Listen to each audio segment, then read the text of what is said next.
Welcome to Ski TV World Snow Spotlight on Monte Carlo Digital Television, your window to the best ski and snowboard content from around the world.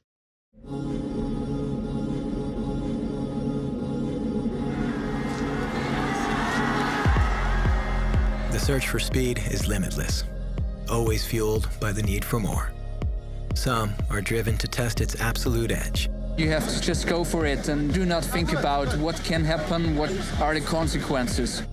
This elite few constantly push the limits of technology, ability, and courage.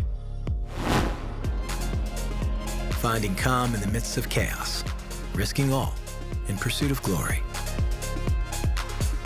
I don't think twice about it. Never look back, never afraid, just focused on going as fast as possible. If you're really feared by the speed, then you're at the wrong place, because fear has no place at our sport. 41 races will take place in 21 iconic locations. Racers will compete in the disciplines of downhill, Super G, giant slalom, slalom, and alpine combined. Buckle up for an insider's view of life on the World Cup Tour through the eyes of a handful of the greatest skiers on the planet.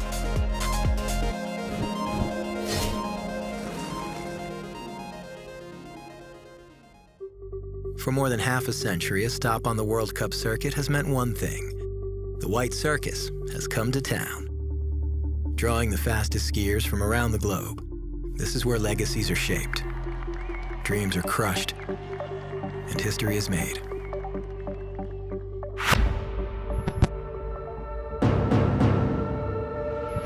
Every year since 2000, the World Cup season in giant slalom has kicked off in Solden.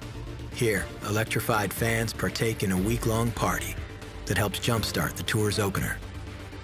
The top three giant slalom skiers last season, Marcel Hirscher, Henrik Kristoffersen, and Alexis Pinturault, are all in Solden readying for the first race of the new season.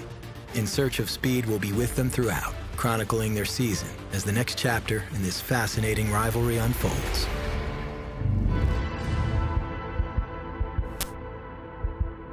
Alexis Pinturault has spent most of his 27 years on skis, hitting the slopes soon after he learned to walk. He has blossomed into the pride of the French ski team, having won 21 World Cup races in 4 disciplines across a 10-year run on tour. In 2017, the Frenchman married his longtime girlfriend, Romaine. After a long period of training, a long summer period, where you train the whole day and you don't know where you are, and at least it's when you come to Solden that you know the reason. In the days leading up to the competition, Pinturault and others train on the shady slope on the Rettenbach, called the Icebox. You see, today it's warm, but when we come on the icebox, it's always colder. It's always on the shadow, so you almost nearly never see the sun, and that's the reason why we call it the icebox. I'm the skier who is skiing with my instinct. I'm not really thinking too much about how I should go there, exactly there, or there, or there, because it's going and happening so fast, so at least you're just doing what you can at the time. Goes faster on top, slower down there. I would like to be better than I was last year in GS. Otherwise, there is, of course, World Champs, where I want to be really strong there also. If you would have the choice between the overall globe and World Championship gold, which one would you pick? Probably the overall globe. Overall globe. Still just 24, Norway's Henrik Kristoffersen has already claimed 16 victories and 2 Olympic medals. Remarkable success while specializing in the technical events of slalom and giant slalom. His father, who taught him how to ski at the age of 5, continues to coach him. At this point, you've been training for a couple of months. It's always a little bit unknown before the first race. Here it's like lap time nationals, split time World Cup or something, because everybody's there looking at each other's times, and it's a little bit stressful.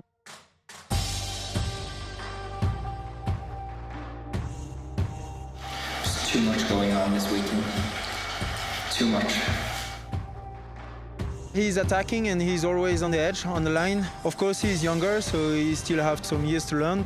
Really strong technique coming from slalom. He's stepping up in GS also.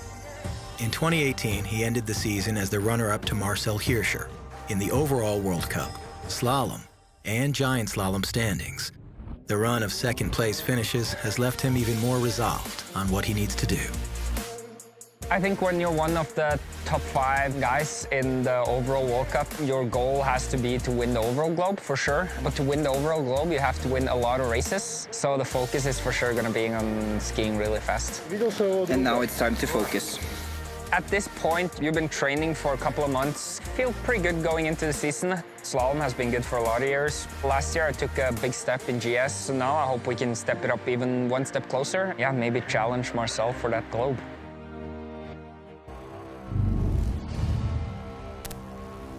Austrian Marcel Hirscher is the alpha dog, considered by many to be one of the greatest male ski racers of all time. As a youngster, he was perfecting the basics that would give rise to an incredible collection of 58 wins and 3 Olympic medals by the age of 29. Unsurprisingly, when not racing, he pursues other activities that also provide that one-of-a-kind adrenaline rush. This past summer, Marcel tied the knot and recently became a father. He's charging with every turn. Can he take the lead from Kristoffersen? Oh yes, he can, with another amazing performance. Usually the most important thing is to push yourself forward, take everything into this steep part, stay strong. Now, Hirscher's dominance could be in jeopardy as Pintero and Kristoffersen are looking for every edge to gain ground.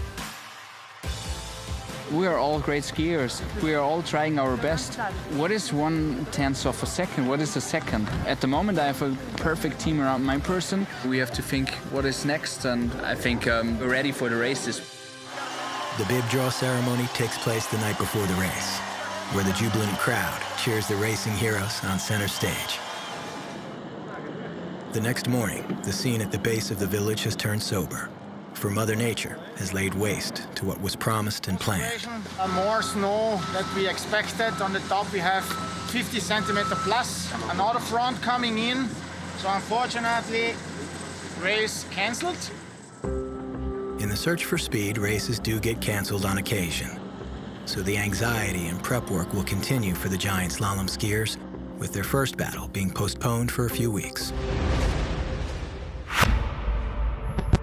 Meanwhile, across the world at Copper Mountain, Colorado, the top downhill and Super G racers are polishing their skills for the upcoming speed events in North America. Pretty cold, but that's winter, so it's better to have it like this than warm temperatures and bad snow. So it was a lot of fun and I enjoyed it a lot.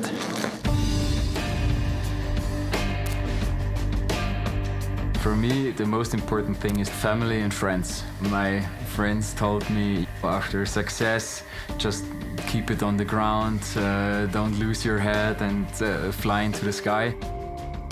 In his mid-20s, Thomas Dressen's calm belies his age.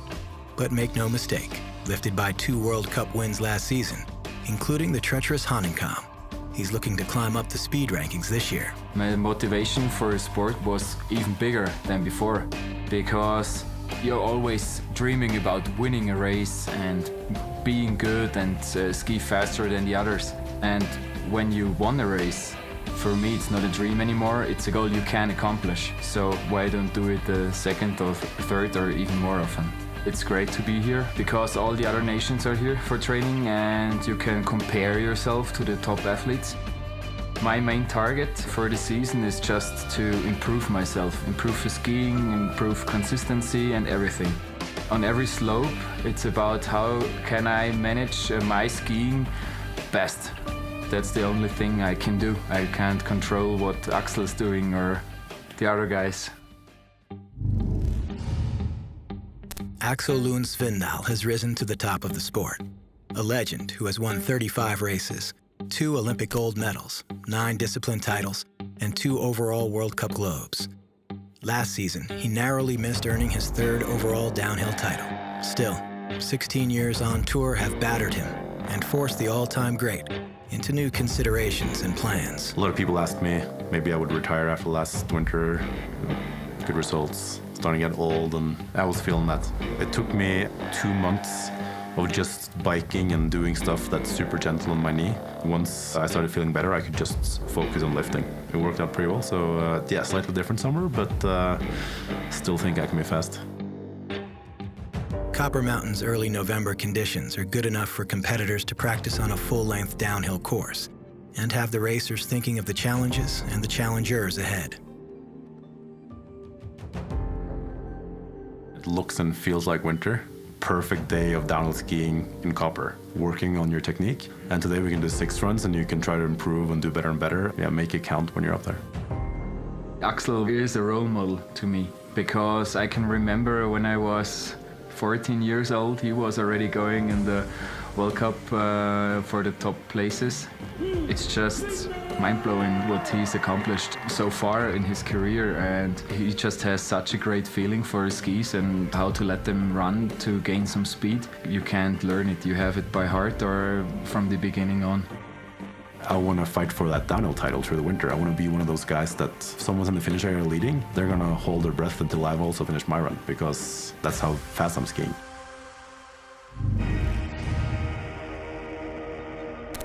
In the off-season, Dominic Paris fronts a heavy metal band. On the World Cup Tour, his rock star status comes not from his voice, but from his fearless approach to racing. I enjoy the speed. Speed is everything for me. That's why I chose downhill. I came up through giant slalom, slalom, and then Super G, and then downhill. But Dominic, I feel like he's one of those true downhillers. He pushes hard. The sport really needs those characters. 140, 88 mph through the speed gun. What a ski for Paris! 4 tenths faster. That is quite special. Every race is very important, and I want to stay in the front of the other guys. But it's not so easy. In 9 seasons, Dominic has won 9 races and stood on the podium 22 times. A career best of 3rd in the overall downhill standings leaves him aspiring for more. One of my biggest dreams to take a globe of the downhill, because that means you had really good season, you had maybe a lot of victories, and you was the best of this year. The battle for supremacy will soon begin as Paris, Dressen, and Svindal face off in Beaver Creek on the thrilling Birds of Prey downhill. It's like a roller coaster. It's just constantly something going on. It's possibly the most exciting course to ski. We can really push to see what's possible. Tune in as Lindsey Vonn and Sofia Goggia prepare to go head-to-head in the speed races of the Women's World Cup in what promises to be a historic season, with Vonn pushing to take the title of the most successful ski racer of all time.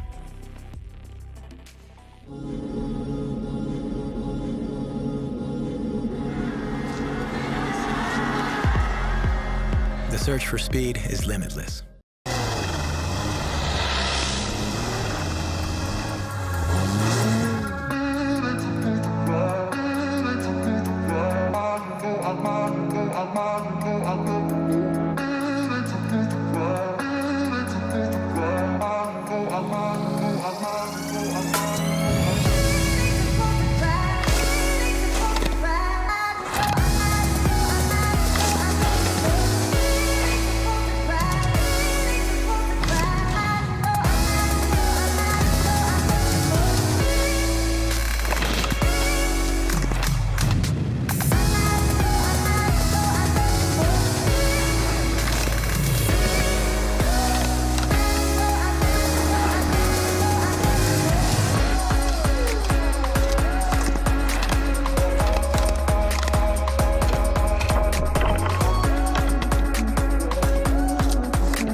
Lindsey Vonn is very aggressive, really risking everything here, and we know why.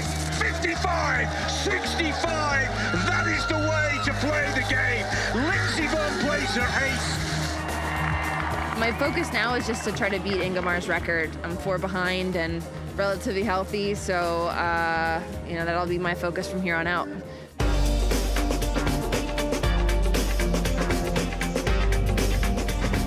With 82 wins, Lindsey Vonn of the United States is the most accomplished female ski racer of all time. Lindsey's stunning and long-lasting success has made her a face of the sport. At home on any red carpet, synonymous with boldness and triumph.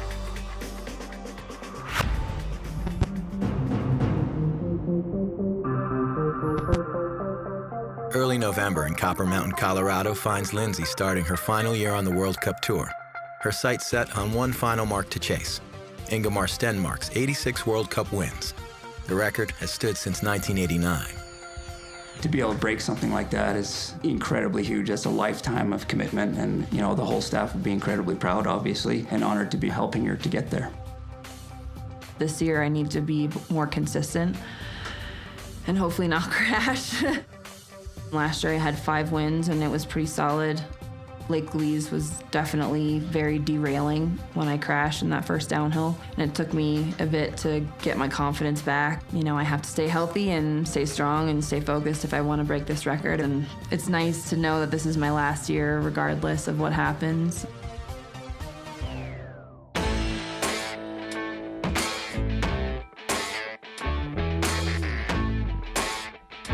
Lindsey Vonn has undoubtedly rewritten the record books.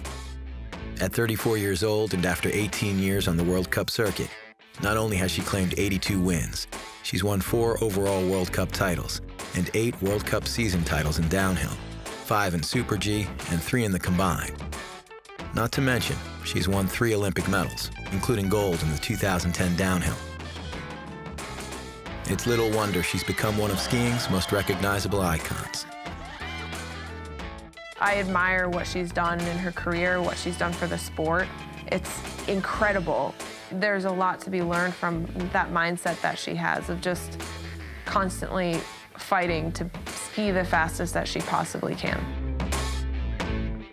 Lindsey may have rewritten the record books, but her story almost ended in Chapter 1. When I was a teenager, I had one really bad year. I didn't finish in 50 out of 55 races. I think my dad wanted to kill me because we traveled everywhere to try to get points so I could make the team, and I almost quit. It seemed like it was impossible, but I made the team by the skin of my teeth.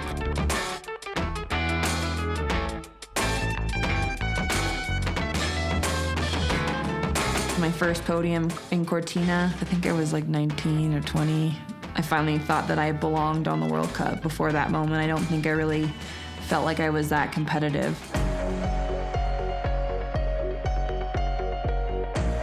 Lindsey's search for speed has led to unprecedented triumphs over her competition. Unfortunately, the mountain has sometimes conquered the superstar.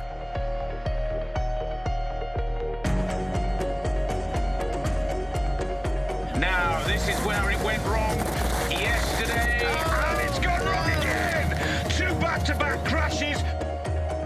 For me, I think the biggest challenge has always been the injuries. Crashing at 80 miles an hour repetitively is not something you really want to be doing. No one gets out of ski racing without a major injury of some sort. It's about how well you overcome those obstacles. Vonn missed 2 years of competition, including the 2014 Olympics, due to surgery on both of her knees. My first race winning after a major injury was always very significant to me. My 60th win in Lake Louise after both my ACL, MCL surgeries, that was a really big one. I remember being very emotional because, after being gone for 2 years, you don't really know what's going to happen. Since 2010, I've had so much pressure on me. It's kind of just my daily life. So I always just stay focused on the task at hand. We didn't really ski that much this summer. We always have to pay attention with her knee a little bit. We're just trying to get ready for the season. If she's strong and healthy, she's going to be good and breaking that record. I don't think I would have kept going as long as I have if I hadn't had all these setbacks to overcome. I always appreciate what I'm able to do, and this isn't a job to me, it's my passion. It's what I love to do. What's it going to take? She's going to have to go out there and risk. There's other girls out there that are pushing too. She's going to have to fight for it every race. Italy's Sofia Goggia is one of those other racers pushing Lindsay hard. At 26 years old, Sofia is a 7-year star of the World Cup, and she peaked at just the right time last year, clinching the overall downhill World Cup title for the season and Olympic gold in South Korea. In Italy, the passion for skiing is getting back thanks to us, me and my team. For Italy's superstar downhiller, her admiration for Van is apparent. I hope she gets the record, but I hope at the same time that I'm going to be faster than her. Record or not, I have had an amazing career, and I'm very proud of everything I've accomplished, so we'll see what happens. Just as Lindsay has dealt with her share of setbacks, Sofia is now trying to recover from a preseason injury suffered during downhill training on a glacier in Austria. I injured myself skiing on the 19th October. I was in Intertux. This caused double fracture to the external malleolus of my right leg. I was really sorry for myself, but also for the people who worked hard with me. You have just to wait for the biologic time for the bone to heal up. You just have to do a little bit physical training, and it takes like 2 months, and then I will be back on skis.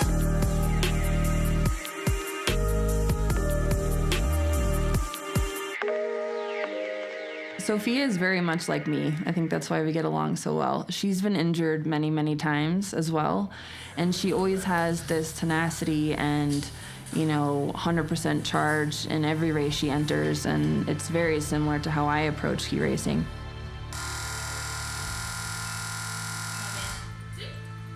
Well, I had a lot of injury, especially on my knees, and I had 4 surgery in my life. When I was younger, I was more running every time at the limit, and I went over the limit so many times, and this is why I got injured so much. And now I'm just trying not to go over the limit, but stay just a little bit behind or under. Of course, I'm known for my Goggia attacking style. I just have a kind of hunger that I want to ski fast always. Speed is like, for me, freedom. I have the feeling that my skis are not just skis, are a part of myself, because we're a lot of elements all together. To stop the clock, 67 mph. Can she take the lead? Goggia, strong, fast finish, and she's done it. 0.27. That is good enough for the title.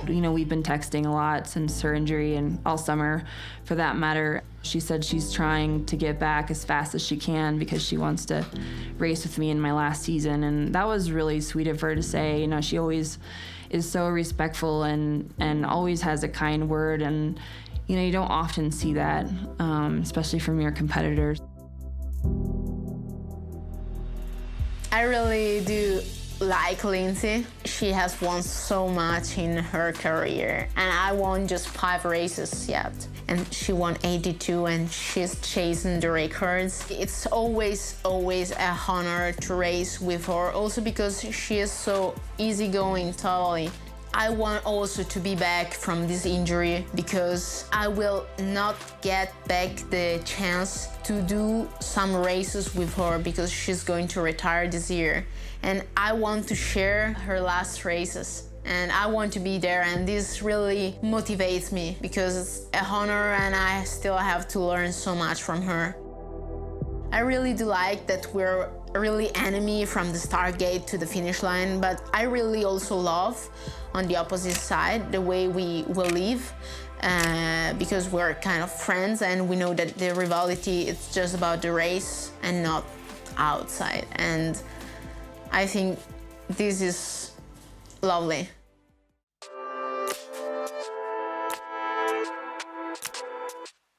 The mutual respect between the two skiers is clear, but so is the fact that no quarter will be given once they're in the starting gate. Sophia is trying to recover from her early season injury and is aiming at a return to racing in January. Nothing is really lost in this season because I can be back in January. But Lindsay's quest to surpass Ingemar Stenmark's record of World Cup wins just became harder as she suffered a knee injury on November 22nd while training in Copper Mountain, a blow likely to keep her out of the first speed races of the season. When I get on the mountain, no matter if I've been injured or not, I know that I'm ready to go and I trust myself. I don't think twice about it. I never look back, never afraid, just focused on going as fast as possible. One thing is certain, both of these women are true champions, and neither of them is giving up on the search for speed. You are watching SKITV World Snow Spotlight on Monte Carlo Digital Television, your window to the best ski and snowboard content from around the world.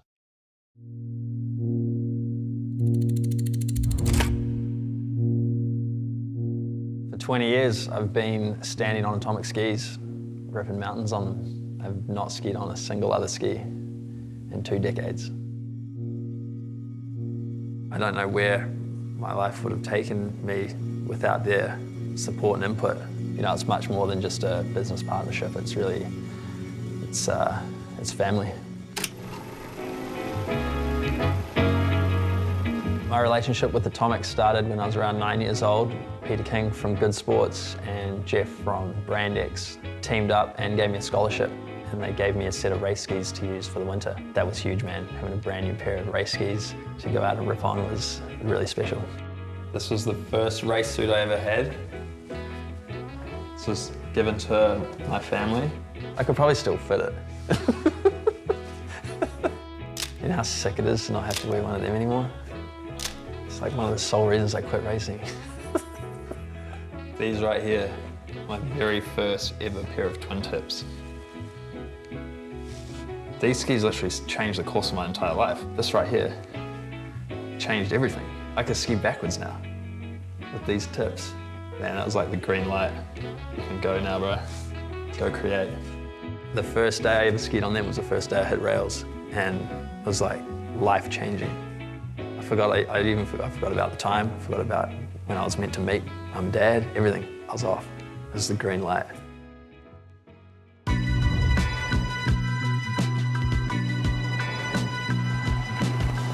At the age of 15, I retired from ski racing and started spending 100% of my energy on free skiing.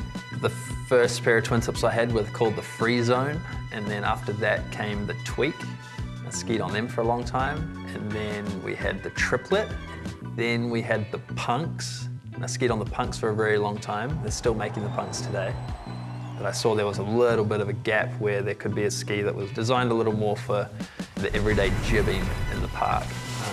And so, together with Atomic, we created the Infamous. That was some of my most favorite memories with Atomic, was creating the ski from scratch and, you know, getting to be really, really involved in the whole process from start to finish.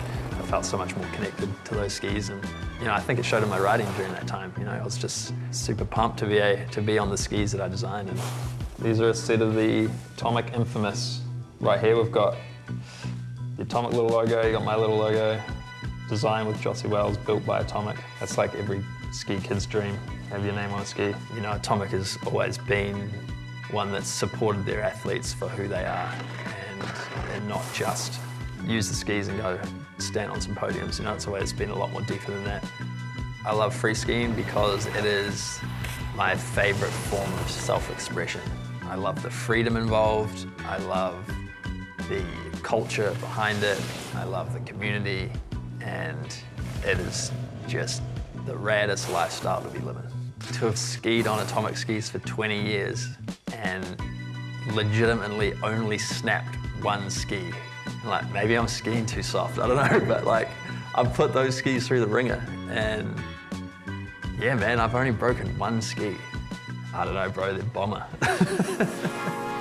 It's so massive when you're out there in those situations to have that trust and faith in your gear that, you know, it's made well, it's not going to fail you. You can push your limits to the very edge, and, you know, that equipment will hold you there. I've had such a good relationship with Atomic. There's been a real respect and loyalty between the two of us, and that's just a trust that's been built over time. This right here is the jacket that I won the X Games in. It was my 10th X Games, and it was the first time my mum came out to watch. She was at the bottom, and I finally was able to clutch that gold medal. The old brain bucket, competition days. This thing goes on, you feel like Superman.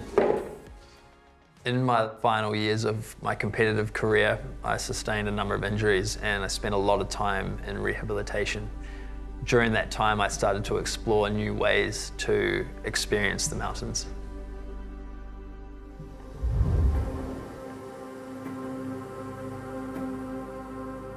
This period here was the transition period from my competitive career into my life as a backcountry skier. I think the ski touring is something that really brought me out of the harder times of coming to that end of that competitive career, missing out on the Olympics, and just trying to figure out where it is I wanted to take my skiing.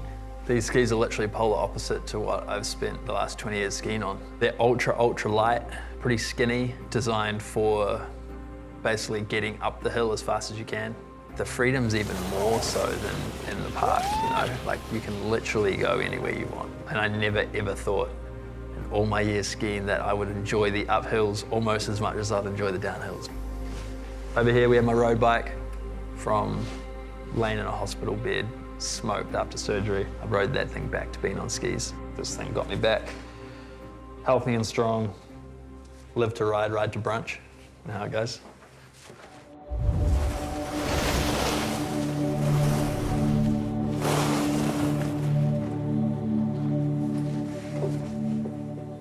These days I'm spending all of my time in the backcountry, filming for video parts.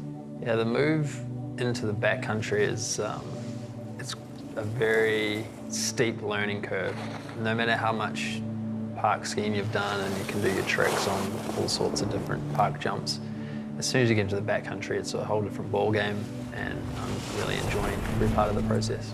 Shooting films, when you have a film, it's like you can have that forever, you know? You can show your like grandkids that film and what you did, and you know, it's just like such a rad process to spend that amount of time with people and put in all that hard work and then to have a final product at the end.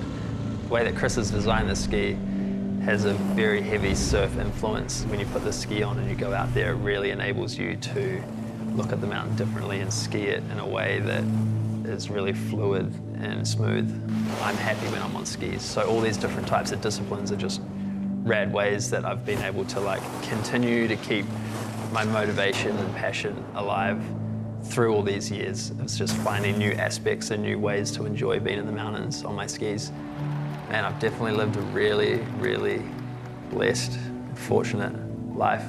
And you know, I owe a lot of that to Atomic. You know, they enabled me to live this lifestyle. Atomic's been with me for 2/3 of my life, and you know, that is a super long time. And that's, to me, that's more family than business. And I'm just so grateful for all their support over the years, and I'm really excited to see where we can go in the future, wherever that may be.